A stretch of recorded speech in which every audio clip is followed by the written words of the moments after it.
നാളെ നടക്കാനിരുന്ന സിനിമാ സമരം പിൻവലിച്ചു. മന്ത്രി സജി ചെറിയാനുമായി ചലച്ചിത്ര സംഘടനകൾ നടത്തിയ ചർച്ചയ്ക്ക് പിന്നാലെയാണ് തീരുമാനം.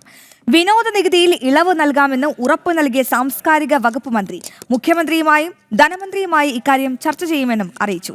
തിയേറ്ററുകൾ, ലൈസൻസ്, ഷൂട്ടിംഗ്, ഏകജാലക സംവിധാനം, തിയേറ്ററുകളിലെ വൈദ്യുതി നിരക്ക് ഇതൊക്കെ സംബന്ധിച്ച വിഷയം റെഗുലേറ്ററി ബോർഡുമായി ചർച്ച ചെയ്യും. ഒപ്പം വിനോദ നികുതി 4% കുറയ്ക്കാമെന്ന ശുപാർശ മന്ത്രി മുന്നോട്ട് വെച്ചിരുന്നു. എന്നാൽ ഇത് പൂർണ്ണമായും ഒഴിവാക്കണമെന്നാണ് സംഘടനകളുടെ ആവശ്യമെന്ന് film chamber president Anil Thomas അറിയിച്ചു.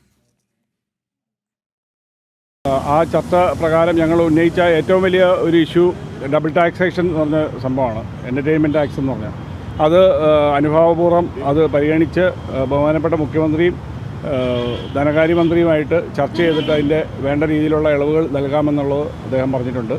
കൂടാതെ ഞങ്ങൾ ഉന്നയിക്കപ്പെട്ടിട്ടുള്ള വിവിധ വകുപ്പുകളിൽപ്പെട്ട കാര്യങ്ങൾ അതും ഇമ്മീഡിയറ്റ് ആയിട്ട് ഒരു 2 വീക്സിനകത്ത് ഈ നിയമസഭ നടക്കുന്ന കാലഘട്ടത്തിൽ തന്നെ ഞങ്ങളുമായിട്ട് വീണ്ടും ചർച്ചകൾ ഇന്ന് ഉച്ച കഴിഞ്ഞിട്ട് ബാക്കി വകുപ്പുകളുമായിട്ടുള്ള ചർച്ചകളും കാര്യങ്ങളും പറഞ്ഞിട്ടുണ്ട്. അപ്പോൾ അതിൻ്റെ അടിസ്ഥാനത്തിൽ അനുഭാവപൂർവ്വമായിട്ടുള്ള കാര്യങ്ങൾ ചെയ്തു തരാമെന്നാണ് പറഞ്ഞിരിക്കുന്നത്. അതെ, സമരം പിൻവലിക്കുകയാണ്.